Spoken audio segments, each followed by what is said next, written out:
I'm late. I'm late. I'm horribly late. I'm a minute late. It's 9:31.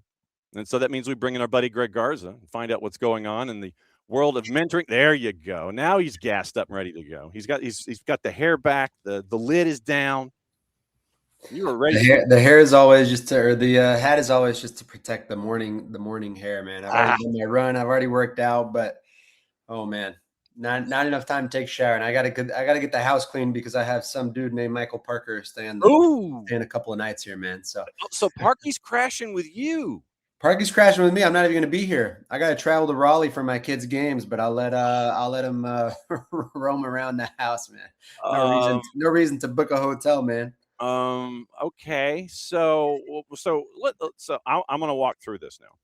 So when you have an ex-teammate come into the Casa de Garza, yeah, do you just basically sit there and go, dude, just don't set the place on fire? Or do you have like a guide list of things that they have to do? You got to take out the garbage. You got to run the disposal. You got to do this, make your bed. How does this work? What is the to-do list for Michael Parkhurst that he says at the Casa de Garza? Well, if I gave you a tour of my house is very well organized, and I'm a little bit of a clean freak. So, I would say, the Abster just said have Parky sign the banner. Yes, I'm sure he will.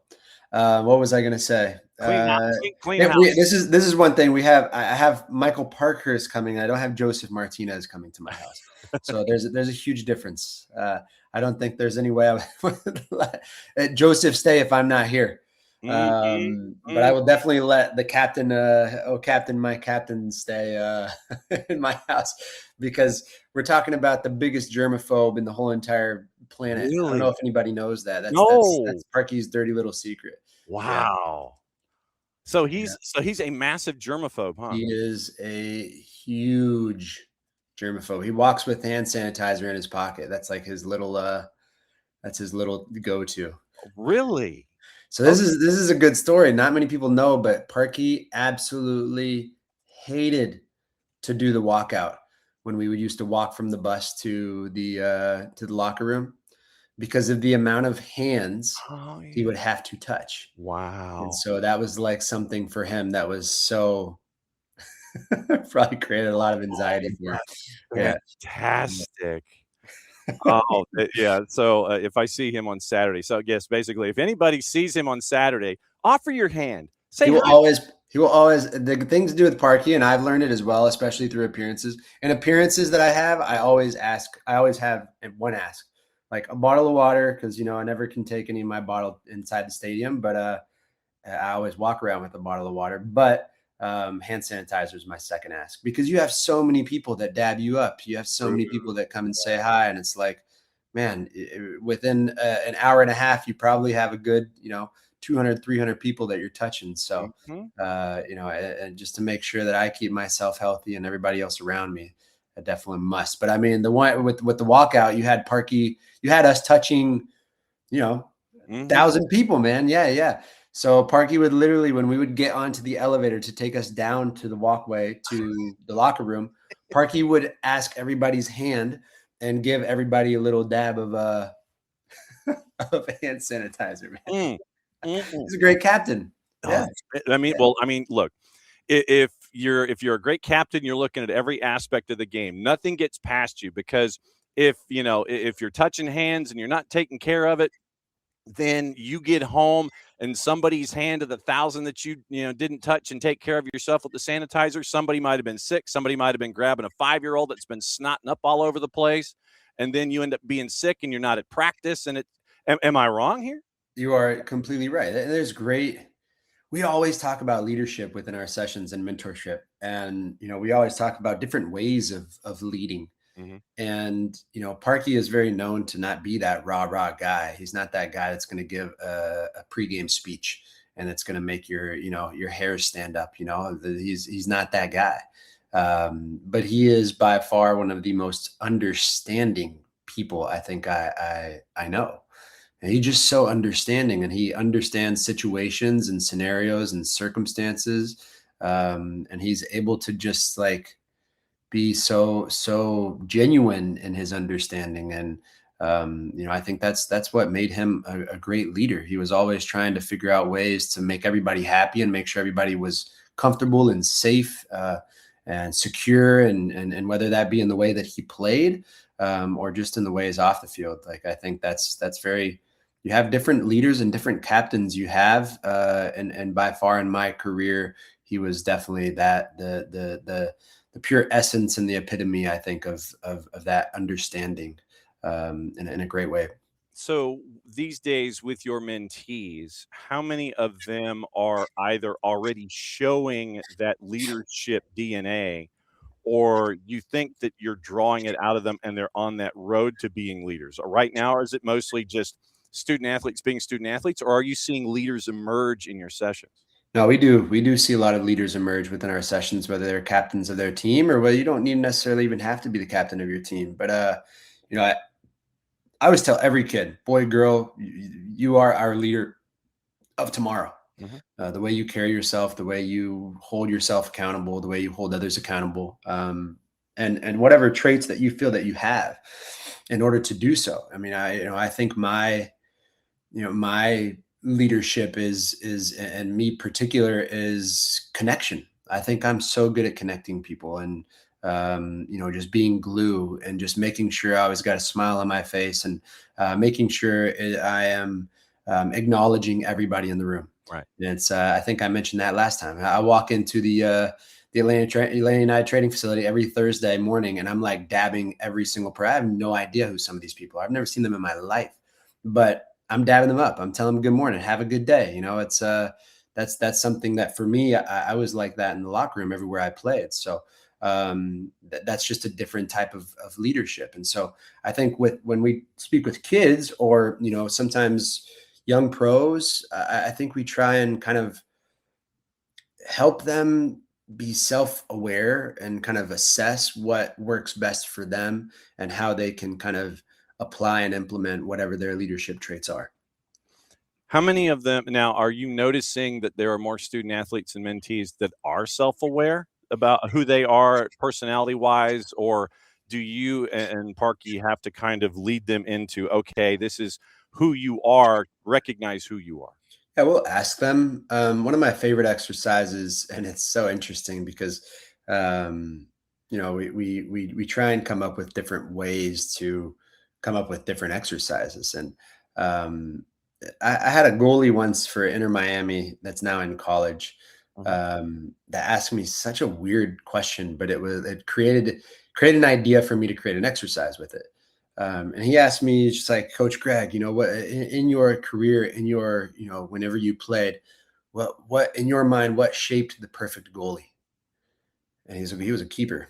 And dude, I was like, dude, I have no freaking clue how to answer that question, man. I never played goalie. Well, keepers are out there on an island mentally anyway. They're their own animal, dude. And so what I did is I just switched it around on. I just kind of turned it back on him.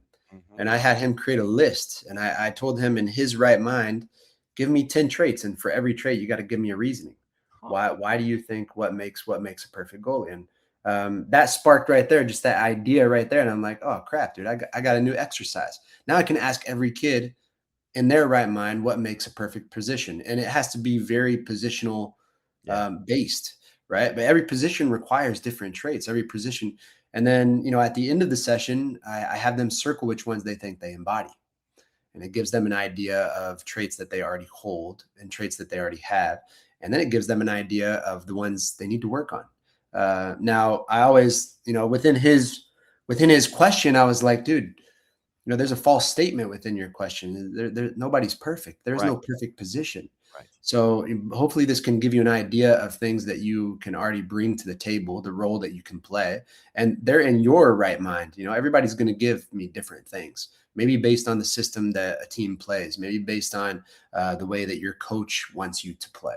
But then I just turned around and I create a session based on leadership. If I'm speaking to a center back, what in your right mind, what creates the best leader as a center back? And that they'll give me tons of traits. One might be communication, one might be guidance, one might be making sure you are first in everything. There's different ways that kids, I think about leadership. And for me, it's just always really fun to kind of pick and learn from them on what they think, and then just kind of gain access to other exercises that we can create. There's endless amount of things that we can always talk about, and we always never, when we're speaking with certain kids, we'll always hit on the same nail, to kind of help them understand, to really apply what we want them to believe in. But other kids, man, it's helping them tailor the best version of themselves using different things that we think are possible for them. Yeah, I mean, I think the only thing that we've kind of said is that perfect practice does not make perfect. Perfect practice makes perfect. But there is no such thing as a perfect individual. And Yeah. because when you think you've learned everything, that's when you're, I think, at your most vulnerable when it comes to growth. Because shoot, I'm 108 years old and I'm still learning. And so when you stop learning, then I think that you're kind of dangerous there with, about stagnation and then having others pass you by in the goals that you want to achieve. Yeah, I think, one thing I look at is, not just the understanding of not being perfect, but there's different ways that you can look at in terms of development. And I think players have to understand that there is no peak. Yeah. I've never seen a great player. In my mind, there's only a few in the world that I think can always be at the highest of levels. Mhm. And those are the greats. Those are the goats. Those are the guys that are the differentiators. Those are the guys that they're difference makers. But other than that, there is no. You can always learn. You can always continue to develop. You can always continue to get better. So I think, in a way, what we do is trying to help kids understand that, even if they are at the highest level, that they're still not there yet. That they'll never be there, because there's always ways that you can improve. And Parky always says it all the time when we speak to teams. He always says, man, he came in after a very long and successful career to Atlanta United and had no idea what to expect. And we were doing some training sessions with the Tata way, I guess what Joe and I call it now, in the pregame shows. Mhm. But we you look back at it, and there were moments where you and I have talked about, John, is where us as players, myself, Darlington, Brad, Parky, Jeff, sometimes we're looking at each other and we're like, what the hell are we doing right now in this training? Do you think Messi and Suarez were actually doing this training session right now? There's no way. We would look at each other and sometimes question ourselves, and then we would do the training session, then implement it on the field in a inner squad, or then do it in a game of maybe looking back at what we did in that training session and be like, holy crap, man, like this works. And so you look at Parky, somebody who's been around at that time for such a long time, who had been under so many coaches and had never played that way, and all of a sudden he's learning something new. So even as a veteran, and I think that's the beauty of the game. There is no true peak. You can always continue to get better. Well, and you mentioned sometimes I think that being reminded of something, whether it's the simplest thing or something that, it might have been, way back in your learning tree, when you get that reminder of, okay, and like you said, it's like you're practicing, you're all looking at each other going, why are we doing this? And then it's implemented later and you go, now I know, and now I remember why. It goes back to that whole learning aspect of everything. Sometimes the simplest reminder can help you trigger something that you knew that you might have just kind of put to the side or even forgotten about. But it's sometimes that simplest thing that you sit and go, damn, you're right. And then it reinforces everything that you knew and that you learned up to that point. Most definitely, yeah. And that's the beauty of the game. I think you take bits and pieces of different coaches and different environments and different situations and scenarios that you've played in, to create the best version of yourself. So, yeah, man, we love it. It's always good to continue to develop people in different ways, but also learn from them as well. Miguel Gallardo coming up top of the hour when we get to break down everything, starting with the purple team. We're going to hang out with him a little bit and find out what in the wide world of sports is going on down there, and find out the rest of the weekend with Apple. We are with Greg Garza on the Friday Free Kick. Is when Greg is not traveling the planet and conquering the planet with Major League Soccer and reminding peers about what they're supposed to be doing. All right. So let me go to adults really quickly, because I mean, when you do your appearances and you're there with other, with the current MLS rosters and everything, and you get to remind them about their place and all of that. What's it like to talk to those folks that are just a little adjacent from your playing time, to remind them about what's important these days in Major League Soccer? It's interesting because a lot of the guys that I go and speak to, I feel like they're still most of the guys that are there that I can have a good relationship and can connect with. Mm-hmm. But it's also interesting because you walk into some rooms and you see a different generation in front of you, and I think that's something that maybe like Brad could speak to as well, because I think him more than anyone had kind of gone through different generations of personality of players. Yeah.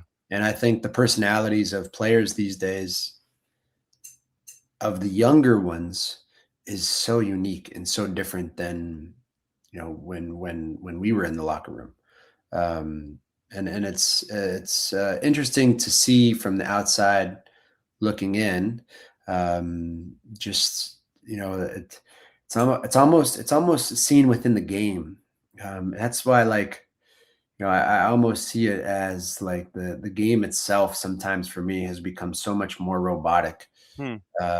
in a way, than I think it has in the past. So, I feel like sometimes their personalities reflect how the game is played as well, and especially the younger players. Yeah. Um, and that's something interesting for me to see when I walk into locker rooms and you see a lot of the younger guys just be so correct and so, like, in their zone, and very, a good head on their shoulders. But I think sometimes that personality is missing.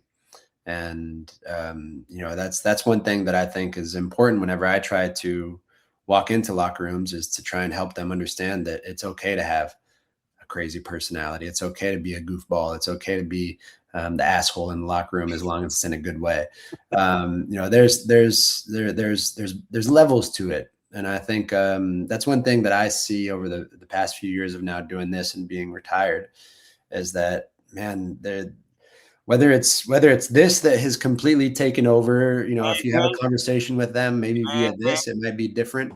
Um, but it's just it is a lot different these days. And maybe that's truly deep down why Brad retired. It could be maybe he felt like he was the odd man out in in the locker room, in terms of having those just regular dad conversations, to where, I think is getting away from us a little bit, unfortunately. So when you get to talk to mentees, are the mentees developing into that tab A slot B personality kind of a thing, or are they still formulating who they are personality wise on the field and off?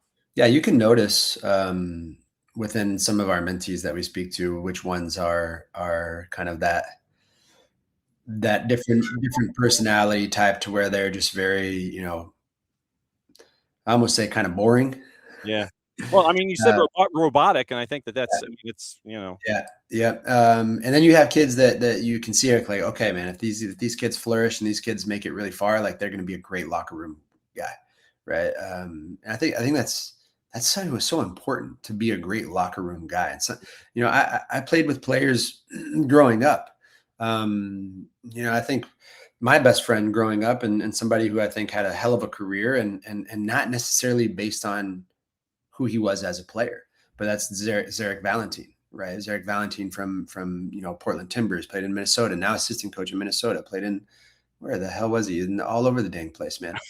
Um, you know, he is somebody who I think flourished because of his personality, because of him being a great locker room guy. Not necessarily somebody who we look at it as like, oh man, he was great technically, or he was the fastest one in the field.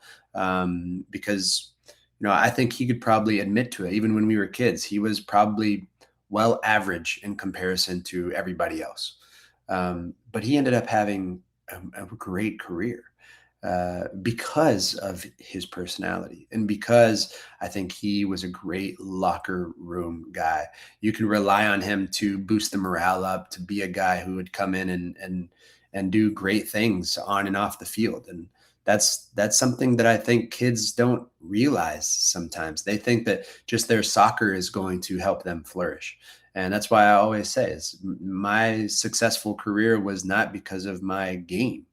um, I truly think there are a lot of talented players out there, but they don't realize how important your personality can be, whether it be that elite personality that you have in terms of the discipline and the professionalism that you have, or other traits that allow you to be successful. I think are equally important. Reading Rage, Michigan Bucks, Chivas, Montreal Impact, loaned to Bodo Glimt. Then he was at Bodo Glimt, and then it was Portland, Houston, and Minnesota. Houston, that's where it was. Houston. I knew it was. I knew it was somewhere hot. And so, Yeah. He went from the cold. He went from the coldest place in the world, next to Santa Claus in the North Pole, to to Houston. Goodness gracious! can you, if you are one personality, and you mentioned this is the idea of being a locker room guy and being a good locker room guy, can you how difficult is it, I guess, and you can discuss it, I guess, from a professional perspective and then a mentee perspective, how difficult is it to change your archetype and your personality? Because if you're coming into a situation and you're just and since we've already got the E rating today, since you're an ass, if you come into a locker room and you're an asshole, can you change to be a good asshole? How difficult is it to change your personality? I mean, whether it's just being a robot and then being the true you, or being an asshole and then turning into a good asshole. How difficult is it to change your personality and adapt to who you are, more the true you in a locker room situation? I think that's where you take the experience and the wisdom from others, and I think that's important for the younger generation to look at is how the older guys in the locker room, dictate not only how things function, but also what their personalities are around everybody else when they're in small settings, when they are around team environments, when they're at dinner, when they, and I think that's an important piece of it. I think that you're probably molded into the type of person you're going to be before you become a pro. Yeah. And I think when you do become a pro, you have to kind of then really, really look into the older guys to see what has allowed them to make it so far. Did older guys in locker rooms reinforce who you are, or did they remind you of who you needed to be? You learn from each and every one of them. I think for me, it was to gain experience and wisdom about try and make the most out of kind of my career. Mhm. And so I think I try. It's just like you do with coaches. I think for me, being a young guy in the locker room, it was I would try to pick bits and pieces of older guys within their personalities, the way that they carried themselves, how they acted when they were at appearances, but also still not get away from the type of flair and I guess personality traits that I had internally as well. And I mean, when you have those mentors that are there for you, did you ever get the opportunity to thank that mentor? It's like, yeah, if it hadn't been for you, I wouldn't have been reminded who I am, or I wouldn't have found out who I was. Did you ever get the chance to say thank you to a mentor?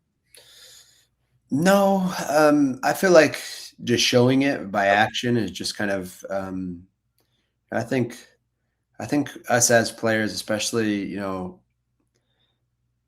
I think we internalize a lot, Mm. and maybe we're not as vulnerable to share. But I think that just showing those players how grateful you are for them, and just making sure that you always show them that, maybe with that respect. Yeah. I think that is probably the best way to explain it. Okay. High school playoffs are starting next week here in the state of Georgia, and it is another 3-week sprint or a 4-week sprint to championships. When it comes to your mentees, how many of them are chasing after postseasons and things like that? Do the conversations change going regular season to postseason, or is it just reinforcing what they've already been having discussions with you guys about? Yeah, I think it's just keeping consistent on what we've already spoken to some of the high schools about. Mhm. I think it's like you said, reinforcing those messages to make sure they are reminded of them. Yeah. I know Campbell High School we speak to every single year. They won the championship last year. Mhm. So it's sometimes I'll speak to their Coach Troy, and I'll get a message from him, after last year of the championship, and just get a cool message of, hey man, we were able to remember and recall one simple thing that you guys said in your session, and that's something that we stuck by the whole entire season. So I think that's my ultimate goal. That's our ultimate goal, is that I could give two craps if they forget, most of it. My biggest thing is that I want them to remember something that is going to, help them, and hopefully in some small way. And they made a charge through the playoffs last year. I know that they shocked a lot of folks. They go to McEachern, win a title. They're Region 3 champs this year, and they get on the 24th. So a week from today is when Campbell's boys start with Wheeler coming in. Either high school. Yeah. When do you head to North Carolina to be a dad? We head tomorrow afternoon with a game on Sunday. Parky will be here through the weekend. He'll be at the game tomorrow. I think he's got some appearance at the game. So, um, and then after that, I think I'm here for a couple of weeks, which is all right. And then, yeah, traveling a lot of May, have a lot of travel. So, it'll be fun. Absolutely, as it always is. I can't thank you enough for dropping in. And literally, it's like you'll say something that'll trigger another topic and another topic and another topic. I love how we can just kind of bust the door down and find out what's going on. Greg, it's always great to see you, my friend. Be safe traveling. Have a great weekend. May the goals be plentiful. May the defense be just as stout. And we'll catch up with you next time. Appreciate you, brother. Take care, man. All right, there goes Greg Garza, and he is. I worry for his house. I really do. As much as Parky is a germaphobe, I really worry. I really worry.